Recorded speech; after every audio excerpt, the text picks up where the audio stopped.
আল্লাহর বান্দা বান্দির উপরে আমার আল্লাহ আপনার বলে হাত খুশি হয়ে তাদেরকে আরশের নিচে জায়গা দেবে। জোরে বল সুবহানাল্লাহ। এক নম্বরে কারা হবে? আল্লাহর নবী বলেছে এক নম্বরে হবে ইমামুল আদিল, ন্যায়পরায়ণ দেশের নেতা, ন্যায়পরায়ণ দেশের আপনার বলে হাত নেতা যিনি হবে, দেশের শাসক যিনি হবে, জনকল্যাণমূলক নেতৃত্ব দেবে, জনগণের উপকার করবে। আল্লাহর নবী পবিত্র জবান দ্বারা বলেছে, এ সাহাবারা, আল্লাহর কোন বান্দা বান্দি জনগণের নেতৃত্ব যদি দেয় আর নেতৃত্বটা জনকল্যাণমূলক যদি হয়, জনগণের উপকারের জন্য যদি হয়, ওই নেতৃত্ব দেওয়াটা আপনার বলা হচ্ছে খারাপ না। কারণ রাজনীতি করেন ভালো করেন, কিন্তু রাজনীতিতে যেন জনকল্যাণ থাকে। নবী বলেছে ওই নেতার নেতৃত্ব যদি জনকল্যাণমূলক কোনো কাজ থাকে, ওই নেতার জায়গা আমি বলছি রাসূলুল্লাহ আরশের নিচে হবে। আর এখন নেতা হতে পারলে যা মারার মার পরে হিসাব হবে, মিনিকেট আসলে তার খাতায় ঢুকবে। কিছুদিন আগে ঘর সার্ভে হচ্ছিল, সার্ভে বলছে ঘর হবে, ঘর হবে। আপনার বলা হয়েছে ইঞ্জিনিয়ার এসেছিল, আসেছিল না, সার্ভে করা হলো, যার আপনার বলা হচ্ছে বাড়ি পাকা হবে তাকে বাড়ি দেওয়া হবে না। আর এখন দেখা যাচ্ছে দুতলা বাড়িতেও টাকা ঢুকছে। এটা কোন অ্যাকাউন্টে থেকে ঢুকলো আমার ব্রেনে ঢোকে না। সার্ভে করে গেল কোন কানা, কানা দেখতে পেল না কি করে? পৃথিবীর জমিনে এই রকম ঘটনা ঘটছে কিনা নেতৃত্ব দেওয়া ঠিক নাই। কলকাঠি জুড়ে দিয়েছে, গরিব তুই গরিবই থাকবি, দোতলা আপনার ঘর পাবে, দোতলার বাড়িতে আপনার ভাতা হবে, দোতলার আপনার বাড়িতে চাকরি হবে। এতিম যারা তারা পাবে না, বিধবা যারা ভাতা হবে না, যাদের 60 পার হয়ে গেছে এরা আপনার ভাতা পাবে না, যারা আপনার যুবক আছে এদেরকে আপনার ভাতা দেওয়া হবে। এই জন্য পৃথিবীর জমিনে আল্লাহর নবী বলেছে সাহাবারা, আমার সুন্নাতের বাইরে যারা নেতৃত্ব দেবে এদের নেতৃত্ব কাজ হবে না। কিয়ামতের দিন নেতাদেরকে আল্লাহ পাক আপনার বলা হয়েছে তাদের জিহ্বাতে আপনার পেরেক মেরে এদেরকে আপনার টেনে নেওয়া বলা হবে, টানতে টানতে জাহান্নামে নিয়ে যাওয়া হবে। আর আল্লাহর নবী বলেছে ওই নেতার নেতৃত্ব যদি জনকল্যাণমূলক হয়, আমি রাসূলুল্লাহর সুন্নতি তরিকায় যদি নেতার নেতৃত্বটা আপনার হয়ে যায়, ইমামুল আদিল যদি হয়, নেতার আপনার নেতৃত্বে জনগণের কল্যাণ যদি হয়, আল্লাহর নবী বলেছেন নেতার জায়গাটা আমি রাসূলুল্লাহ বলছি এক নম্বরে আরশের নিচে আমার আল্লাহ দেবে।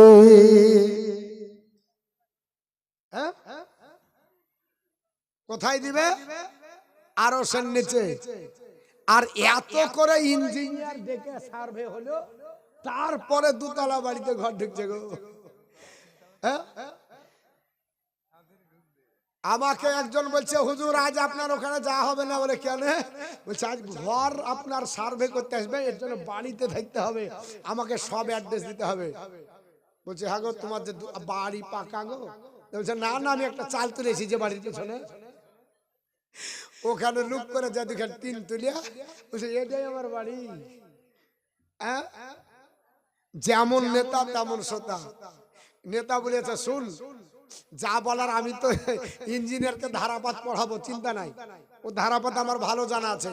তুই শুধু বাড়ির বাইরে কানটাতে এখন টাইল তুল, চালা তুলে দে, ও ধারাপাত আমি সব পড়িয়ে দিব, কিন্তু শুধু আমাকে বেশি লাই 5 হাত মেরে দিবি।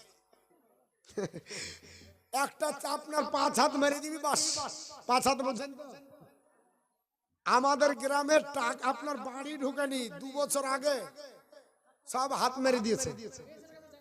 এখন বোঝা যাচ্ছে কে কে মেরেছে। আগেই টাকা দিয়েছে। হ্যাঁ, কোন পাগলা বললেছে ঘর পাওয়ার জন্য টাকা লাগে? আপনি নিজে দিয়েছেন টাকা, অন্যায় করেছেন। আর আপনার বলা হচ্ছে যে নেতা নিচ্ছে সেও হারাম করছে, আপনিও হারাম করছেন। যদি সত্যি সরকার টাকা দিয়ে থাকে তা আপনাকে বেছে বেছে টাকা দিবে। আপনি কেন এত আগ্রহী?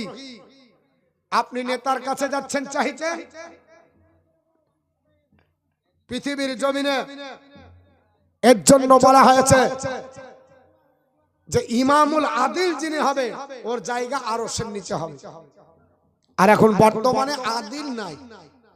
একবার নেতা হতে পারলে সারা জিন্দেগি আপনার পার।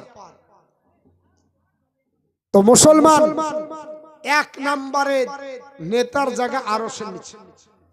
2 নম্বরে কে হবে? আল্লাহর নবী বললেন সাহাবারা আপনার শুনে রেখে দাও, সাব্বুন নাসা ফিল ইবাদতি রাব্বিহি, আল্লাহর যুবক যুবতী বান্দা বান্দি যারা যুবক অবস্থায় ইবাদত করে বড় হবে, যুবক অবস্থায় আল্লাহ পাকের আপনার ইবাদত বন্দিগি করবে, এরা আল্লাহর বান্দা বান্দিরা পৃথিবীর জমিনে যদি বড় হয় যুবক যুবতী অবস্থায় ইবাদত করে, এই যুবক যুবতীদের জায়গাটা আল্লাহর আরশের নিচে হবে। জোরে বলেন সুবহানাল্লাহ। আর আমাদের ঘরের যুবক যুবতীরা বড় হয় বাড়িতে বসে ফ্রি ফায়ার আপনার খেলে আর পাবজি। রাত 12টায় বাপ এসে বলছে আরে ল্যাপের ভিতরে মুখ ভরিয়া লাইট জ্বলছে, কি করছিস? বেটা বুকা বানাইয়া বলছে অনলাইন চলছে, অনলাইনে ক্লাস হচ্ছে। বাপ বুঝে না, রাজমিস্ত্রি করে, বলে অনলাইনে আবার কি? বলছে স্যার অনলাইনে ক্লাস দিয়েছে। মাস্টারও পাগলা আছে যে 12টার সময় ক্লাস দেয় নাকি। মাস্টার বলছে আমি দিই না, ওটা রেকর্ডিং চলছে, এর আগে দিয়েছি, তোমার বেটা ফ্রি ফায়ারে খেল চলো। এখন টাইম পাই নাই, এখন শুনতেছে ওই ক্লাসে কিছু বোঝা যাবে না, রেকর্ডিং শুনলে বুঝতে পারতে পারে না পারতে পারে। আর অনলাইন যদি ডাইরেক্ট শুনে বুঝতে না পারলে কমেন্ট করে বলবে স্যার বুঝতে পারলাম না, ওটা আবার রিপিটিং হবে। ঠিক না বেঠিক বাবা? হে মুসলমান, পৃথিবীর জমিনে আল্লাহর বান্দা বান্দিরা শুনে রেখে দেন, আল্লাহর ইবাদত করে বড় হন। পৃথিবীর যুবক জওয়ানেরা আজ আপনার বলা হয়েছে অনলাইনে মাতামাতি করে, মসজিদের ধার ধরে না, আল্লাহর ঘরে যায় না, এরা ইবাদত বন্দিগি করে না। আমার নবী বললেন সোনার জবানে, হে পৃথিবীর যুবক জওয়ানেরা তোমরা আল্লাহর ইবাদত করে বড় হও, তোমাদের জায়গাটা আমি রাসূলুল্লাহ বলতেছি আরশের নিচে তোমাদের জায়গা হবে। 3 নম্বরে কার আরশের নিচে হবে? আমার নবী পবিত্র জবান দ্বারা বললেন রাজুলুন কালবুহুন মুআল্লাকুন ফিল মসজিদ, যার হৃদয়টা মসজিদের সঙ্গে লেগে যাবে আল্লাহ তাকে আরশের নিচে জায়গা দেবে। মসজিদের সঙ্গে সম্পর্ক হতে হবে। আমরা কেমন মসজিদের সঙ্গে সম্পর্ক করি? জুম্মার দিন আধ ঘন্টা আগে ডাকতে হয়। আজকে জুম্মা, আমাদের পাশে খরদিকপাড়া দাসপাড়া আছে, 2টা গ্রামে প্রতিদিন ডাকে, আমাদের গ্রামও মাঝে মাঝে দেখা যায়। মুয়াজ্জিন বা ইমাম সাহেব দাঁড়িয়ে গেল, আসসালামু আলাইকুম, আজ পবিত্র জুম্মার দিন, আপনারা যে যেখানে আছেন কাজকর্ম ব্যতি রেখে আপনারা জুম্মার নামাজ পড়ার জন্য চলে আসেন। চাচাকে ডাকতে হয়, ভাতিজাকে ডাকতে হয়। চাচার হুঁশ নাই যে জুম্মা পড়তে হবে। কাজের দিনে শুক্রবার বলে না, এখন কাজের দিনে শুক্রবার না, শুক্রবারের দিনে কাজ, কাজের দিনে কোনদিন শুক্রবার হয়? আপনি আজকে কাজ করছিলেন আর হঠাৎ করে শুক্রবার হয়ে গেল, এরকম হয়েছে না? আগে থেকে বৃহস্পতিবারের পরের দিন শুক্রবার হবে। এবার আপনি বলছেন যে শুভ দিনে বিটির বিয়ে দেন, মৌলবীকে ডেকে এসে দিন করেছে, বলছে শুক্রবার করেন, মানে ও নামাজ কাজা করবে। বরযাত্রী যারা, এরাও খাবার লোভে একদিনও এরা আপনার শুক্রবার পড়ে তো বলছে হ্যাঁ কোনোদিন তো পড়িনি, আজকে কি লোকা, ওরা প্যান্ট শার্ট পরে জুতিয়া খসানোর ভয়ে গাড়িতে বসে আছে, ওরাও পড়ে। বাড়িতে যারা কর্মরত এরাও গেল না, লোক আসছে সম্মান করতে হবে, কি করে যাব, এরাও গেল না। হয় না বাপ? আপনাকে শুভ দিন নির্বাচন করতে বলেছে নামাজ কাজার জন্য, নামাজ পড়তে হবে, তাহলে শুভ দিন হলো। শুক্রবারের দিন মনে থাকে না, আর যেই দিন ইলেকশন হয় কানে কানে পানি পড়া দিয়ে গেছে, ভোটটা ঠিকঠাক দিও। এবার আবহাওয়া ভালো নাই, তোমরা বৃদ্ধ মানুষ ফাঁস কাতারে চলে যাবা, সামনে দাঁড়িয়ে যাবা, তোমাদেরকে ধরে দিয়ে দিব, বিদায় হয়ে যাবা। কারণ রোদ গরম যদি হয় মাথা গরম হবে, লাঠি চার্জ হলে চাচা দাঁড়াবে না, ও ভালো জানে। এর জন্য চাচাদেরকে ফাঁস কাতারে দাঁড়িয়ে দিয়েছে। আমার গ্রামের কথা বলছে, আপনাদের গ্রামে কি হয় জানি না। আমার গ্রামে এক কর্মী বলছে হুজুর সব দিন জালসা হয়, ইলেকশনের দিন হয় না। বলছে না, ফ্রিতেও নিবে না, আমি যদি বলি মাইক ভাড়া দিব তাও নিবে না, ওই দিন নিবে না। ঈদের দিনও বসে থাকি না, ঈদের দিনও জালসা করি, বকরা ঈদের দিনও জালসা করি, রমজান মাসেও মিলাদ মাহফিল করি, নাইট জালসা করি। কিন্তু কি নসিব খারাপ, ইলেকশনের দিন নেয় না, একটাও নিবে না। যদি বলি ফ্রিতে করবো নিবে না, ইলেকশনের দিন কেউ জলসায় নেয় না। তো বলছে যে আপনি একটু ফার্স্টে চলে আসবেন, আপনার টিপটে দিয়ে চলে যাবেন, ভোটটা দিয়ে চলে যাবেন।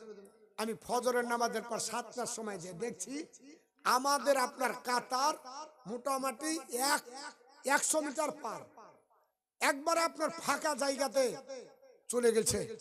আমার তো মাথা খারাপ, এখনো পোলিং শুরু হয়নি, 7টা বাজছে আর 100 মিটার পরে আমার লাইন। এই তো পার করতে গেলে জোহর হবে, আমি গাড়ি ঘুরিয়ে পালাবো। একজন ধরে বলছে কি ব্যাপার, পালাচ্ছেন কেন? বলছি না পরে আসবো, রাত 8টায় আসবো। বলছে কোনো চিন্তা নেই, আপনাকে ফার্স্ট কাতারে ভরে দিচ্ছি, চলেন। একবারে ধরিয়া স্কুলের সামনে কাতারে দাঁড়িয়ে বলছে যাহা গেট খুলবেন আপনি সঙ্গে সঙ্গে দিবেন, যাহা গেট খুলবে আপনাকে ফার্স্ট কাতারে দেওয়া হবে। মুসলমান বলার উদ্দেশ্য হলো পৃথিবীর জমিনে ওখানে যে দেখছি সব বাতের ব্যথার চাচা গেলা ফার্স্ট কাতারে। বাতের ব্যথা জিজ্ঞেস করছে চাচা ভোট দিতে এসেছেন কখন? বলছে ফজর পড়ে এসেছি, উঠতে পারছি না। ওই কখন শুরু হবে ট্যাংলিয়া লড়তে পারে না। চাচা রাত্রি হলে বাতের ব্যথা দেখাই, আপনার বলে আছে রাতকানা দেখাই। নারে তাকবীর, জোরে বলেন নারে তাকবীর, নারে সালাত। মাসলাক আলা হযরত উলামায়ে আহলে সুন্নাত প্রধান বক্তা আগমন, আপনাদের প্রধান বক্তা আসছে। ইনশাআল্লাহ আপনারা দোয়া তাদের নিবে, তার দোয়া নেবেন এবং তাকে আপনার বলা হচ্ছে সম্মানের সঙ্গে বরণ করে নেবেন। তো আপনার আমার কাছে একটা কাগজ এসেছে, আমি ইনশাআল্লাহ কাগজে কি লেখা আছে পড়ছি, আগে কথাটা বলে দিই। আপনার বলা হয়েছে যে পৃথিবীর জমিনে রাসূলুল্লাহ সাল্লাল্লাহু তাআলা আলাইহি সাল্লাম বললেন তোমরা সব কাজ ব্যতীত মসজিদে যাও, মসজিদে যাও, মসজিদে যাও। আজান যখন হয় কোন আল্লাহর বান্দা বান্দি আপনার বলা হয়েছে নামাজের জন্য প্রিপারেশন যদি না নাই, রাসূলুল্লাহ বলেছে ওই বাড়িটা আমি রাসূলুল্লাহ মনে করি যে আগুন জ্বালিয়ে পুড়িয়ে দিতে ইচ্ছা করে।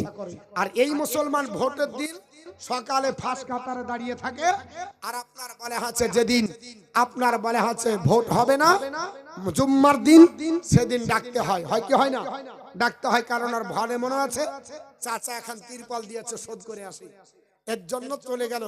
আর নবী আমার বলেছে এ উম্মত উম্মাতানি শোনো, আপনার পৃথিবীর জমিনে আল্লাহর বান্দা বান্দি যদি জুম্মার দিন মান গাছিলা আপনার বলা হয়েছে আমল জুমাতি গোসলের জানাবাতি সুম্মারহা ফাকান্না বাকারবা বাদানাতান, আল্লাহর কোন বান্দা বান্দি জুম্মার দিন ওইভাবে গোসল করবে যেভাবে ফরজ গোসল হয়, এইভাবে সুন্নাতের গোসল করে যদি ওই আল্লাহর বান্দা বান্দি মসজিদে 1 নম্বরে দীক্ষিত হয়, ওই ব্যক্তি যদি 1 নম্বরে দীক্ষিত হয়, আল্লাহ ওই ব্যক্তির ওই আল্লাহর বান্দার আমলনামাতে একটা উট কুরবানির সব দান করবে। জোরে বলুন সুবহানাল্লাহ। নবী বলছে কোন আল্লাহর বান্দা জুম্মার দিন ফরজ গোসলের মতো গোসল করলো, সুন্দরভাবে গোসল করে 1 নম্বরে ঢুকলো, কতটা নেকি হবে? একটা উট কুরবানির নেকি। আর মিম্বারের একটা মাত্র আপনার তিরপাল পেয়ে ভূমিরে গেছে, তাও 5 বছর পরে দিয়েছে, দিত না। ওকে কত যে পানি পড়া খাইয়া রাজি করা হয়েছে যে না তোমাকে দিব, দেখে লিও, এবার তুমি দেখে মেরে লিও। তারপরে বিশ্বাস করে এখন তিরপাল দিয়েছে, তার জন্য ফার্স্ট কাতারে দেখাতে গেছে। আর জুম্মার দিন চাচাকে ডাকতে হয়, আসে না। যদি 1 নাম্বার না হন 2 নাম্বার হন, মানদাহা ফিসাতি সানিয়াতি, নবী আমার বলে যদি 2 নাম্বার হয় ফাকা আন্নামা কাররাবা বাকারাতান, সে যেন আল্লাহ রাস্তাতে একটা গাভী কুরবানি করলো। যদি 2 নাম্বার না হতে পারে মানদাহা ফিসাতি সালিসাতি, আল্লাহর বান্দা যদি 3 নাম্বার হয় ফাকা আন্নামা কাররাবা কাবসান আকরানান, সে যেন আল্লাহ রাস্তাতে একটা সিং বিশিষ্ট মেষ কুরবানি করলো। যদি 3 নাম্বার না হতে পারে মানদাহা ফিসাতিল রাবিয়াতি, আল্লাহর বান্দা যদি 4 নাম্বার হয় ফাকা আন্নামা কাররাবা দাজাজাতান, সে যেন আল্লাহ রাস্তাতে একটা মুরগ কুরবানি করলো। যদি তাও না হতে পারে 5 নম্বরে যদি মসজিদে জুম্মার দিনে আপনার ঢুকতে পারে মানদাহা ফিসাতিল খামিসাতি, আল্লাহর বান্দা যদি 5 নাম্বার হয় ফাকা আন্নামা কাররাবা বাইজাতান, সে যেন আল্লাহ রাস্তাতে একটা ডিম কুরবানি করলো। এত আপনার বলে আছে থাকা সত্ত্বেও সে যায় না, মিম্বারের পেছনে ঘুরে, প্রধানের পিছনে ঘুরে নামাজ কাজা করে। আরে মোল্লা, মিম্বার, প্রধান, এমপি, এমএলএ, মন্ত্রী আপনাকে দিলে কোটা অনুযায়ী দিবে, এর চাইতে বেশি দিতে পারে না। পারে? কোটা অনুযায়ী ছাড়া দিবে না। আমার আল্লাহ কোটা অনুযায়ী দেয় না। আল্লাহ বলছে ইন্নাল্লাহ ইয়ারযুকু মাইয়াশা ও বিগাইরি হিসাব। আমি আল্লাহ যাকে দিবে হিসাব দিই। জরবন আল্লাহুম্মা আমিন। যাই হোক, একটা আমাদের গ্রামে অনেক মানুষ কোরআন শরীফ 90 পারা বলে মানে। যারা কোরআন শরীফ 90 পারা বলে মনে করে তাদের ঈমান